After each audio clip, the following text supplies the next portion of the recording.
Good morning. This is Michael David Cobb Bowen, and this morning I want to talk about China, and I want to talk about Africa, and I want to talk about freedom.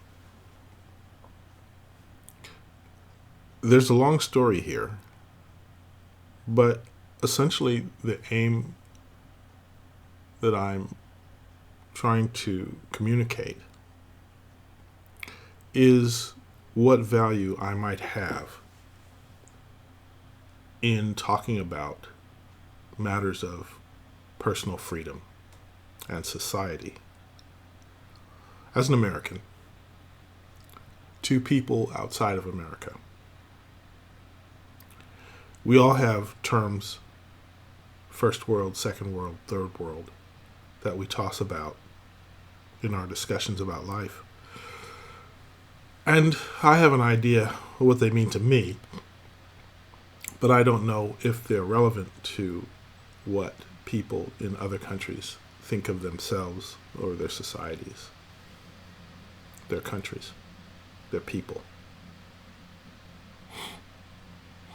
I'm in the process of writing an autobiography. And I also have a friend who's interested in China. Several, in fact. And a Chinese individual who's interested in branding Americans. And so I need to put together something that would actually be useful in Southeast Asia and in China.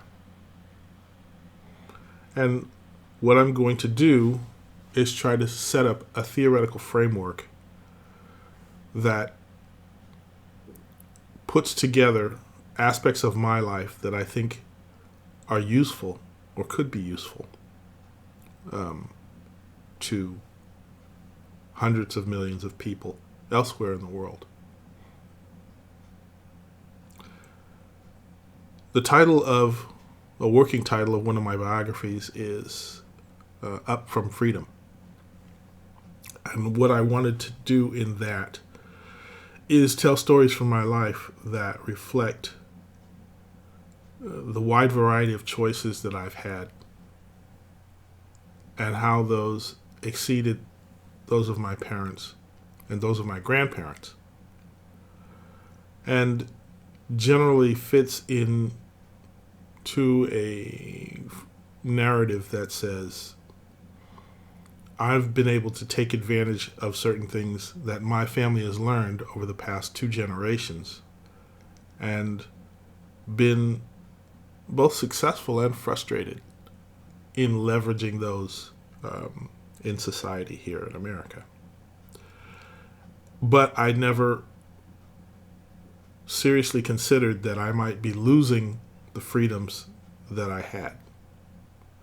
And that was a consistent rationale for me taking chances that I ordinarily might not take in my life. If I thought there's a chance that certain civil liberties that I possess might be taken away, then I would constrain my ambitions, put my head down, and not try. But I did try, and I did dare, and they worked out. And on the whole, I'm very satisfied with my life. Those things that I failed to do in life, I see as my own doing or failure to do. Not something imposed on me by forces that I don't understand or cannot approach, or forces that I could specifically name. So my aim is to be a free man. I'm not totally free, of course. I follow the rule of John Boyd, who proposes what Nassim Taleb calls a barbell strategy. He says, in order to be truly free, Boyd says, you can either be rich or become rich or reduce your needs to zero. And so the discipline it takes to reduce one's needs to zero is one part of the equation, and that's a discipline in and of itself. On the other hand, in order to prepare to become rich, you have to think as if that is a real possibility, whether or not it is. Both of them are possibilities. No one's guaranteed. But the aim is certainly for freedom. And the freedom that even I may have achieved working on the social capital and knowledge of my ancestors is not total freedom. And there's even a question as to whether or not such total freedom is necessary or indeed valuable or worth striving for. So, as I think through this, what can I say? What are the stories that point me in those directions? What things did I do? What things did I not do? What choices did I make in my life? And how did I realistically assess whether or not I was making progress towards freedom? Do I even have a realistic understanding of what personal freedom is? What does it mean to me? Ultimately, it comes down to a comparison of the current me versus a prior me. My relationship to the people I know, in work, in school, in life, in family, and their relationship back with me. All of this, of course, is part of a lifelong struggle to attain wisdom, which for me has always been the case. Even as a child, I remember wanting to be older so that people would listen to me. Because as a child, I knew I would be right about many things. And I knew that people who were trying to suppress me were wrong. And I just didn't like to be questioned. So this is the preview. What I can say as an American, as a minority, as a unique individual who shares things with multiple groups of people.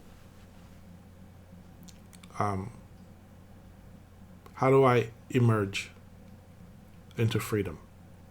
What social restraints have been placed on me by external forces?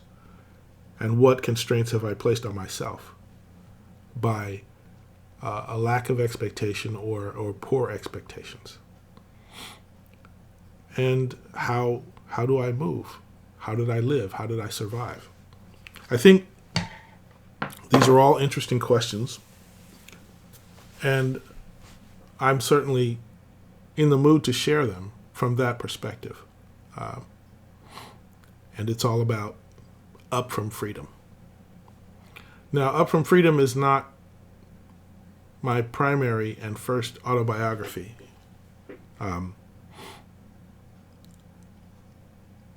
My primary and first autobiography is The Crossover Kid. And that one specifically deals with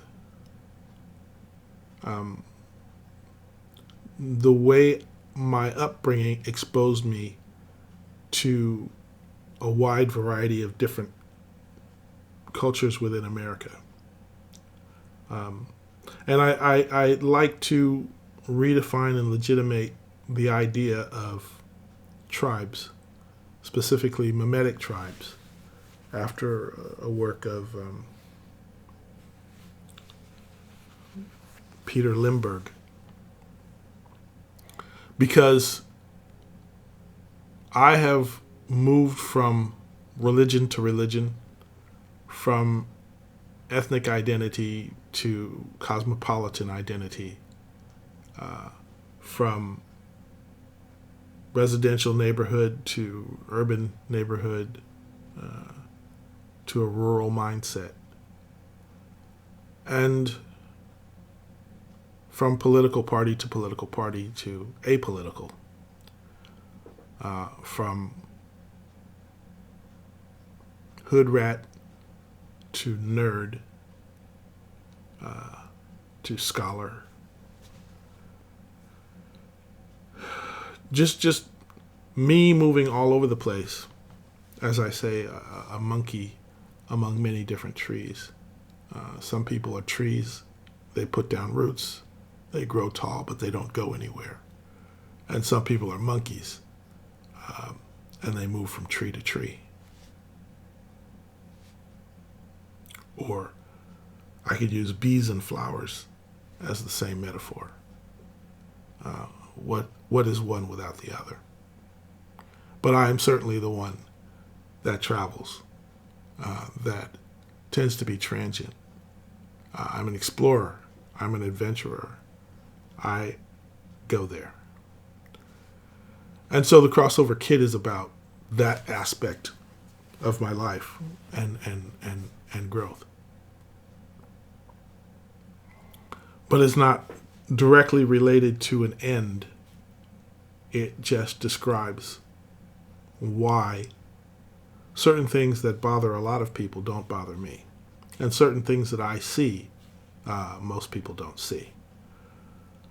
But specifically regarding matters of civil liberty and freedom,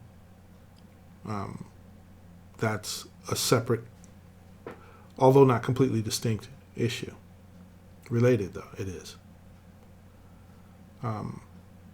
So this is for Bijan Bain, who was a significant contributor to the discussions and dialogues at my blog, Cobb, that ran from 2003 to 2020.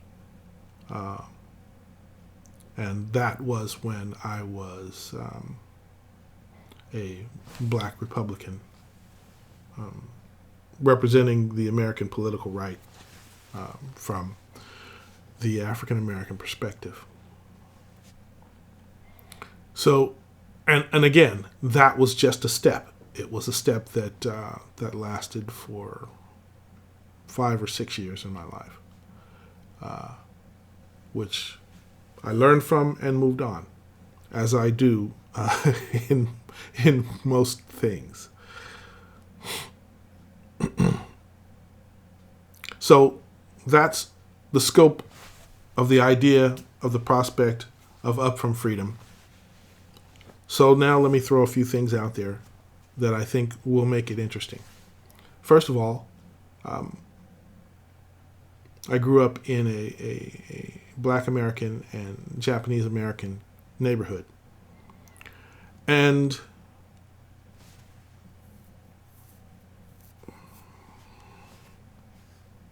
I didn't particularly worry about our relationship to each other or to America. I was just interested and curious to see how other people lived.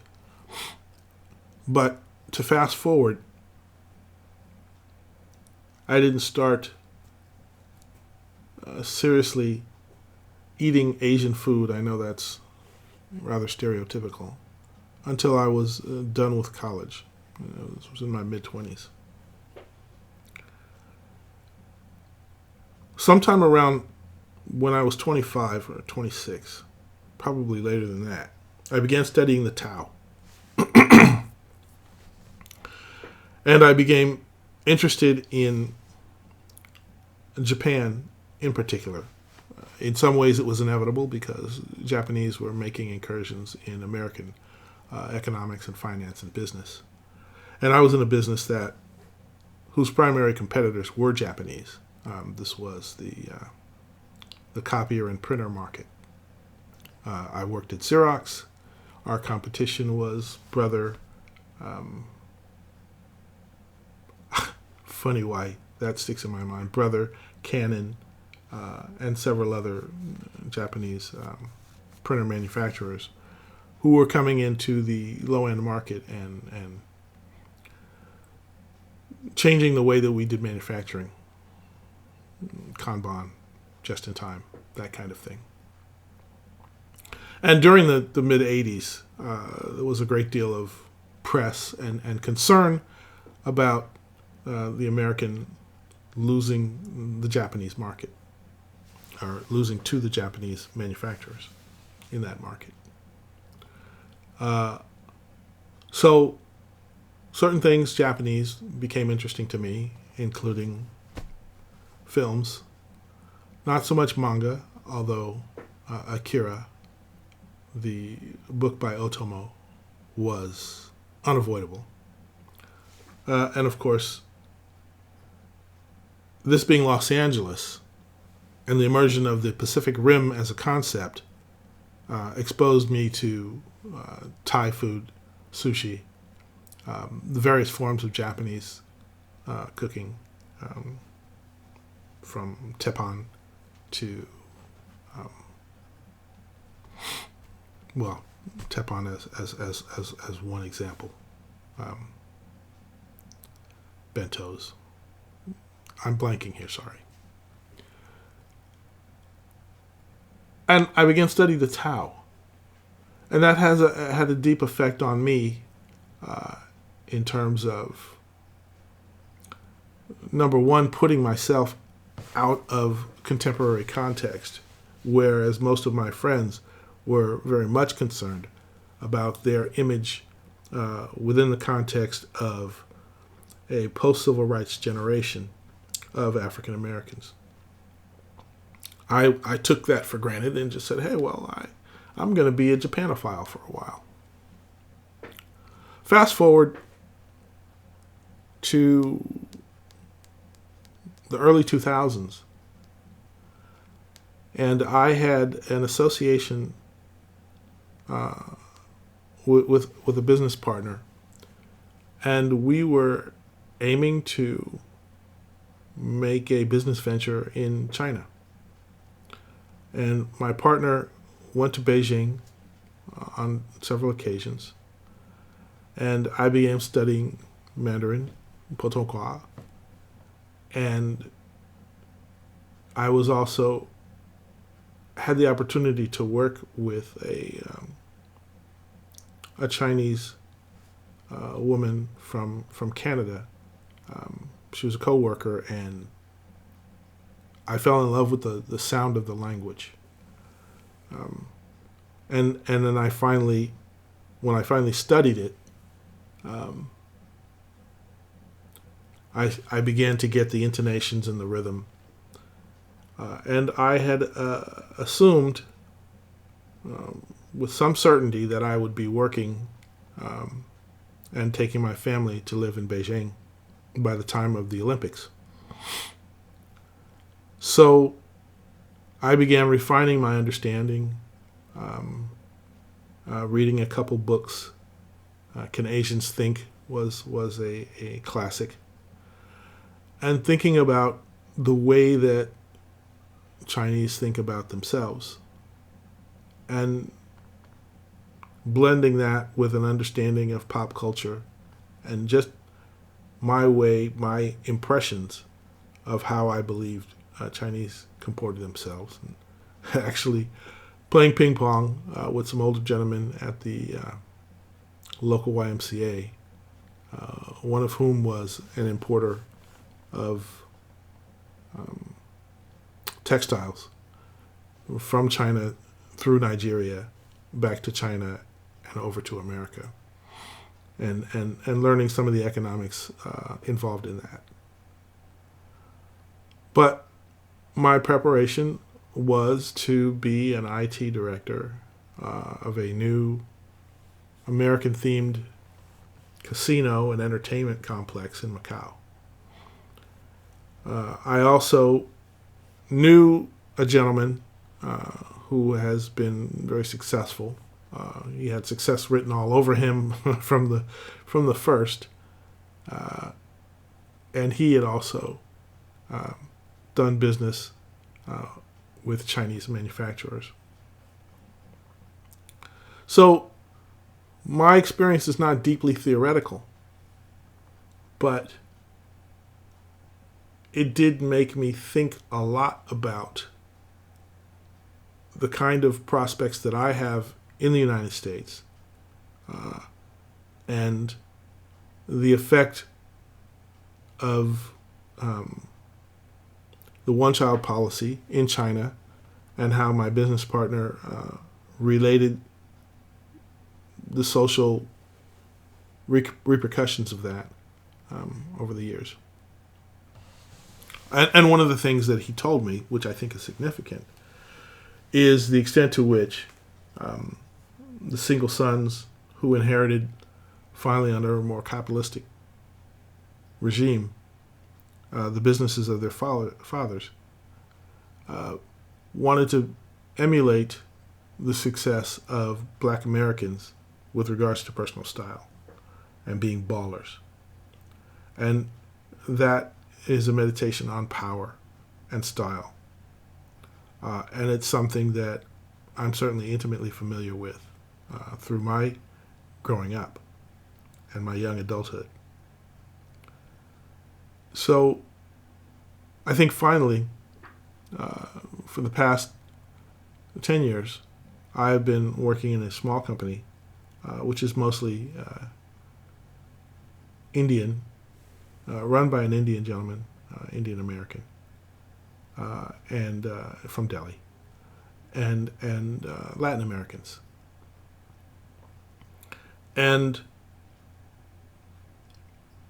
I see myself through my writing, which a lot has taken place on Quora, as a good reference point for Indians in America who are trying to figure this place out. Because certainly, as a black American in my generation who lived through crossover and integration in the 70s and 80s, which a large demarcation between life of African Americans in the 60s and life of African Americans in the 90s, and the broadening of perspectives available to us, not only within America but in the broader world. That transition is something that I think a lot of new Indian immigrants who are trying to make it in America are acutely aware of. And there are similarities and there are differences. But I did notice, with regard to questions about American culture, that a lot of Indians would ask me about X, Y, and Z. And in that period, I began to think of myself as a writer for those folks, a writer for people who are relatively recent immigrants who are trying to cross over from merely being bearers of skills in a meritocracy that is sometimes fair and sometimes not. And as one who has to retain some of your own ethnic identity, your national identity, and how do you balance those things and fit into American culture the way American culture ought to accept you, even though that is inconsistently applied, as would be racial and ethnic prejudices are inconsistently applied. So there's something of a tightrope that you would walk as an immigrant that I have been able to walk with ease. It's more of a sidewalk for me. Not necessarily a broad avenue, but I can certainly get to where I need to go. And so I think of myself as somebody who could answer cultural questions, and as someone who has experienced social capital in America for a variety of reasons. So again, I think I'm not a rich person, but I'm affluent. I have traveled all across the United States. I've been to Europe and Australia. Haven't been to Asia. I was going to go to Asia in 1999. I was going to take a 6-week tour. I have a cousin that's lived in KL, Singapore. My daughter's been to Thailand. And I feel distinct enough as an American to understand life in general, which is, I'm not simply American-centric, but I'm also not apt to privilege any particular cultures. So I am an American, but I don't consider myself a world citizen. I just consider myself worldly. So I do want to talk to people who are emergent, who are trying to express themselves. And I am looking for universals. And I am looking for particulars. And that is a journey that I'd like to take with lots of people. For more than just, language or cooking, but thinking and resolving what is American conservatism versus what is Shinto with the Tao, or how do Koreans in America discipline themselves and conduct themselves in public. If you speak more Korean and you are, let's say, a Taekwondo master teaching American children. All of these are bound up in a way that I think Los Angeles in particular is unique in expressing. And I think as someone from Los Angeles, which is a kind of decentralized city, I can make sense of decentralized power, decentralized culture, and as well as cosmopolitan elan, when it works and when it doesn't. And I'm going to use a powerful metaphor that I think was very useful, and I learned it last year or the year before, can't tell, which is Christians in Rome. And it was a discussion between an atheist Jew and a rabbi. And there is such thing as an atheist Jew, because Jewish is ethnic and genealogical as well as a religious tradition. And we're talking about the difference between secular law and canon law, the law of a church, and the law of a nation, and or in the case of Rome, of an empire. And the way that Christianity evolved was different than the way that Judaism and Islam evolved, the three great monotheistic religions. And Judaism and Islam had to have more laws for personal conduct because they used that as the basis for their civilizations.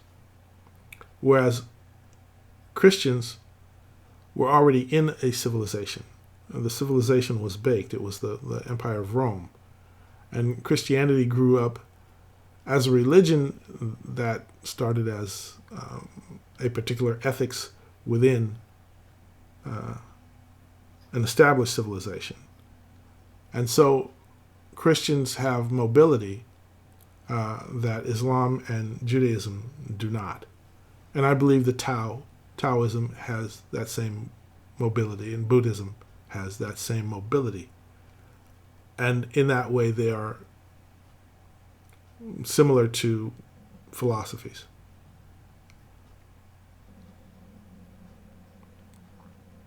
So how you can express yourself as a Christian within Rome is how you might express yourself as a Jain, for example, if you're working in Washington, D.C., the capital of the United States.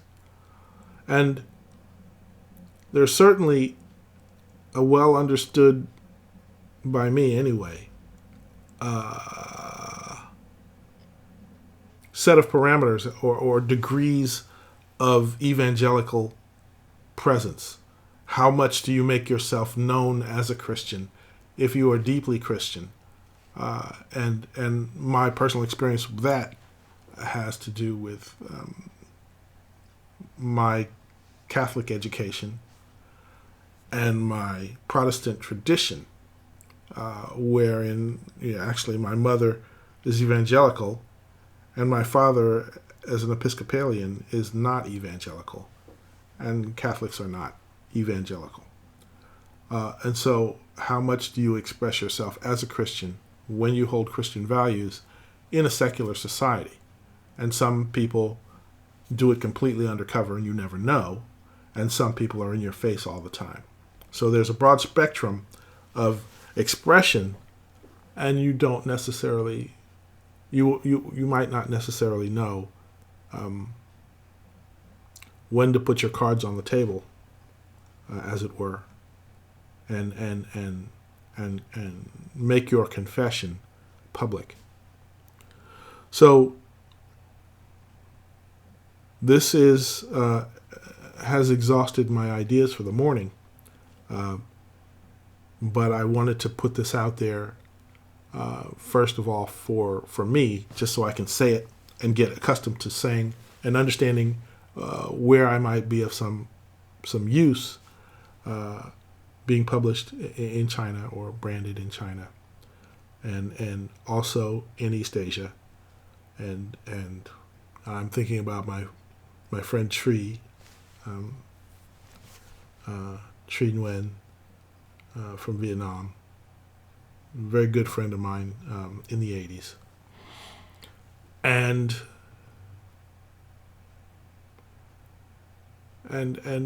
what I want to believe I have in common with people from Southeast Asia, or as one particular comedian said, the fancy Asians and the jungle Asians, because we certainly have similar metaphors among African Americans, of which I participated on both sides of that.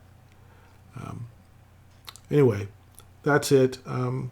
I'll transcribe this and refine it into an essay that I think will make sense to people. Thanks for listening. Today is January the 6th, 2021.